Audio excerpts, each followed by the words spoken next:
Hi, and welcome to CSM Mistakes Were Made. Most of us are familiar with a famous pattern called a no-show heel tab shorty. And this is a free pattern that I use a lot. It's on CSM Supplies for a free download. I got an idea, and don't we all get great ideas from each other, from other crankers? And Knitpickin gave me an idea to make a similar lower profile sock, and she shared with me how to do these extra increases, and that was a technique that I hadn't heard of before, so I thank her for that. I encountered some difficulties, and I ended up starting these socks over many times. I felt like the yarn was going to get worn out. I don't think this is a new concept. This is not a new concept, but this is my take on some socks, and I've typed up the directions. You can get it from a link that I'll provide in the description. So I hope you enjoy watching this video. Thank you so much for watching CSM Mistakes Were Made. This is a cool variation of the heel tab shorty sock. I make a lot of these heel tab shorty sock. The heel tab shorty obviously does have a heel tab.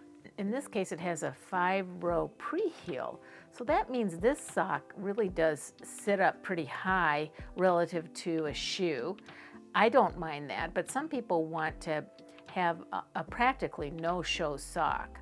So there's an adaptation to the pattern that involves a hung hem without the heel tab. So this is an 18-row hung hem, virtually no pre-heel. And then we want to do a deep heel. In addition to a deep heel, we actually kept increases going fairly far up the instep, and there were 11 needles that were kept without doing any increases. So I'm going to show you how to do that. It was told to me by Knitpickin, who found it at a crank-in. So I don't know who originated this design, but it's a really cool adaptation for people who want to have a very low sock. The heel we're talking about is called a reverse Creelman or reverse antique heel. Beautiful example of the true Creelman heel that was provided by Shamra Garverick Martin. If you take a look at her sock, you can see the black wedge, which is the heel, and the upper arrow is where she started her decreases. She then decreased way down to the target needles and only increased to about halfway up the cylinder. That's what a Creelman heel is. The Creelman heel is really great for people with deep insteps and who don't want some bunching at the front of the ankle. All right, so I've got my yarn ready to go. You can see 2 raised needles here.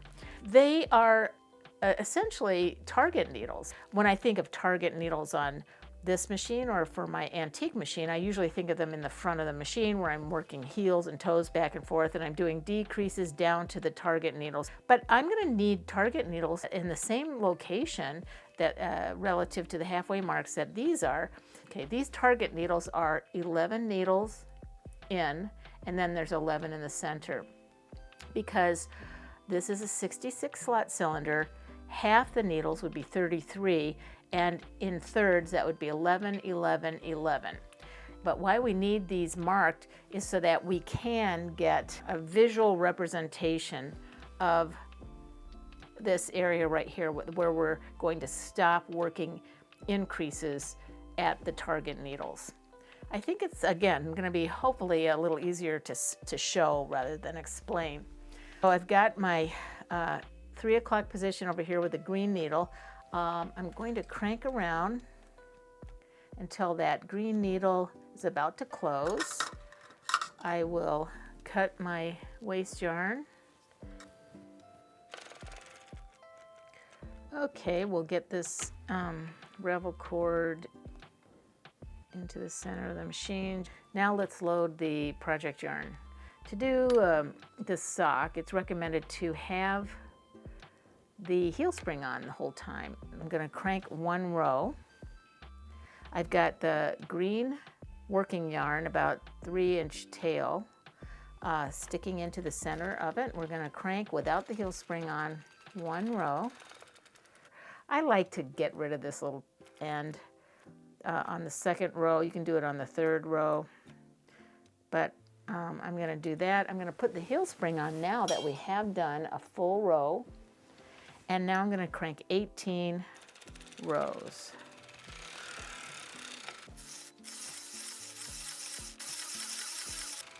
So we'll bring it around to 18 and pull the work up.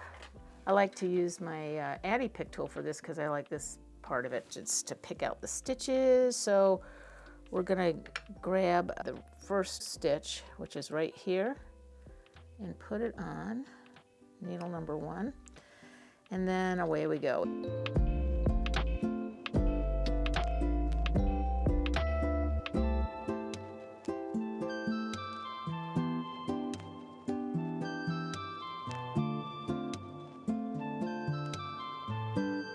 We've got 2 loops on each of these needles. Let's knit those into. Okay, I'm going to crank around to 6 o'clock. We've knitted the hung hem and then 1 row. Essentially, it's a 1 row pre-heel. Now here comes the point where we've got to raise needles out of work. Here's the halfway mark. This is 31, but I'm going to keep 4 more in work on the right side. Let's go around and do the same on the left side. I'm heading this way to do my heel. What we're going to do is just do standard crank to 12, lift a needle, crank back, lift a needle on the side of the yarn. We're going to keep going, decrease, decrease, decrease to our target needles, which are here and here. And then we're going to start our increases back out. But we're going to actually keep going with increases to these target needles. So it's a much deeper opening for the ankle and foot. Let's raise a needle and crank a row. And raise this one on the left and crank a row.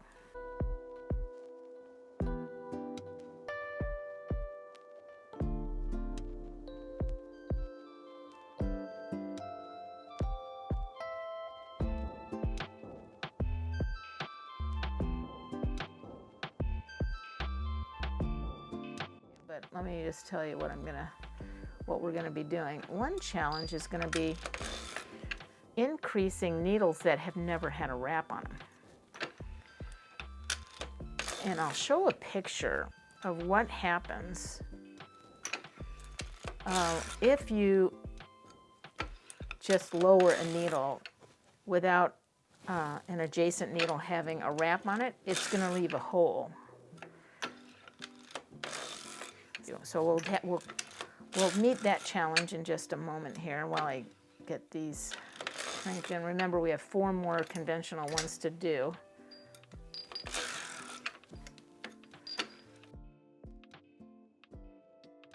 So we're getting into an area now where we've got to really pay attention and make sure we have everything optimal. What I'm getting at is that we're going to have to make some attempt to avoid holes. That's the last one on the right side that I can do conventionally. Here's the last one on the left side that I can do conventionally. I raised the normal half plus 4 more. 4th one would be a little wonky if I didn't do something a little different, and I'm going to show you what I do. We haven't gotten to the funky stuff here yet. What we're dealing with now is trying to avoid holes on increases where there's no wrap on an adjacent needle. We've done 3. This would normally be the 4th one, and this would be the 4th one on that side. But what I'm going to do, instead of just lowering this one, I'm going to lower 2. I'm going to wrap 2. And then I'm going to raise that tall man there.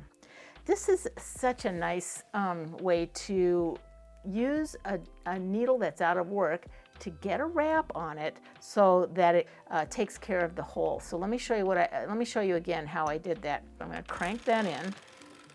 Good. I'm going to do the same thing over here. Ordinarily I would just lower this one and crank it, but I would have a hole in between here. So what I'm going to do, instead of just lowering that one, I'm going to lower 2. I'm going to wrap 2, and then I'm going to raise the tall man back up. And that prevents a hole between the 4th and the 5th one. So I'm going to crank around to 12 again.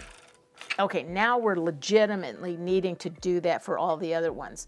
We did it for the last of the 4 extra needles. Now we're going to do it for all of the ones all the way to the target needles. So there should be 1, 2, 3, 4, 5, 6, 7. So there's 7 needles that I'm going to do this maneuver. I'm going to lower 2, I'm going to wrap 2, and I'm going to raise the tall man back out.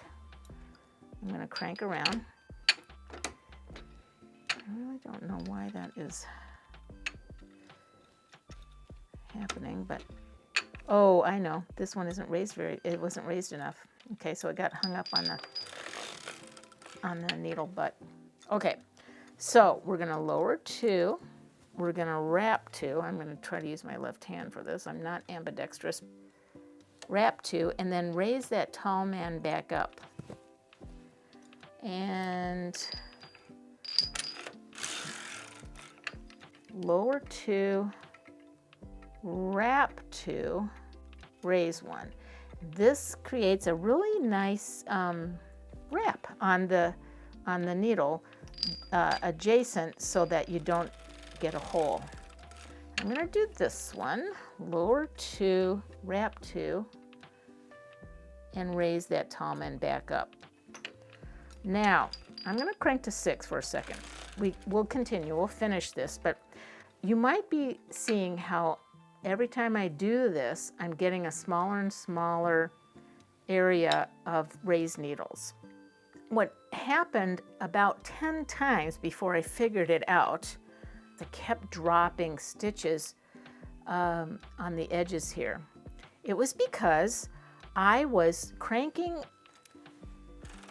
so far, the cam would come over and crank these needles and they would drop all their stitches. Not quite at a point of needing to change my strategy quite yet, but I'm very close. So I'm going to crank that one, and I think I can squeak this by. I'm going to lower 2, wrap 2, and raise the tall man. Now I think is the time where I'm going to show you how to avoid dropping stitches like I did 10 times. So to avoid that, here's what we're going to do. I'm headed this way to 12, aren't I? I can go pretty far, but what I think I'm going to do, just take, in this case, 4 needles on this side, 4 extra needles to raise so that they don't drop off. Watch this. I'm going to go over here. Those won't drop off because they're raised. So now I can do my work. I can lower 2, wrap 2, and then raise 1. Now I'm going to crank to about 6. I'm going to lower those 4 because I do need them to knit on the way back. But I think if I didn't raise 4 over here, I would run into the same problem on this side. So I'm going to crank up to 12, and these needles will not drop their stitches because they're raised. Then I'm going to lower 2, wrap 2, and then raise that tall man. And then we'll go to 6.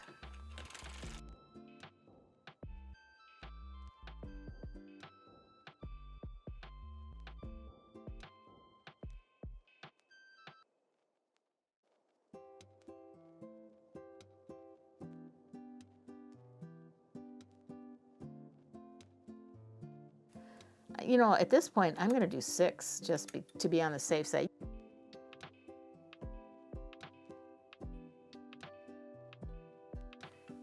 I want these to knit, come to 6, lower these 6 needles that I raised. And then let's raise 6 on this side. It's important to know how many you're raising and lower the same amount, of course.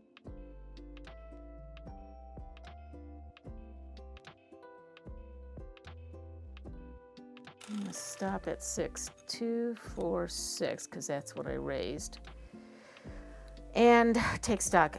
Should have 13, 2, 4, 6, 8, 10, 12, 14. Ooh, okay, I wonder if I'm off one.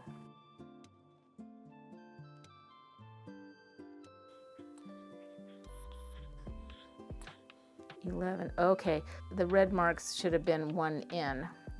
Let me make sure if I count 1, 2, 4, 6, 8, 10, 11. Yeah, so this is the target needle. This one and this one. I'll lower them temporarily because should have 11 needles between the 1, 2, 3, 4, 5, 6, 7, 8, 9, 10, 11. I guess what I could do is paint that right now.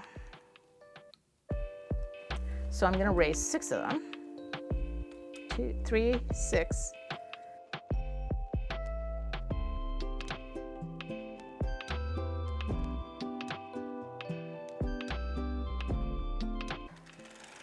This should be the last one on the right side. And we're going to raise 6 more over here, which should be the last time we have to do this. And raise that one. Now we should be done with this.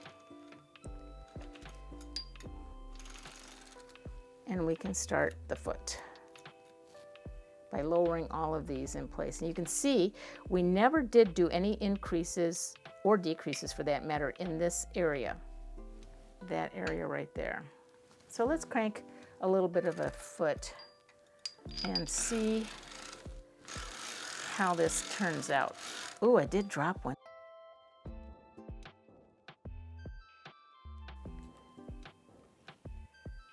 You know what? I did learn this toothpick technique when I was at a crank-in recently. I learned from Susan Van Alyne this little tip of using toothpicks. They won't fall out. You could use them in the same way you use a clippy marker. Here I am trying to get loop off there so I can get this needle out, because I like to use the actual knitting needle instead of a latch hook. All right, so I think I need to put. I'm going to shoot for putting the green stitch and the blue stitch onto this needle and knit in. I'm going to knit these two together onto that stitch there. All I need to do is get that there, pulled through, and then these.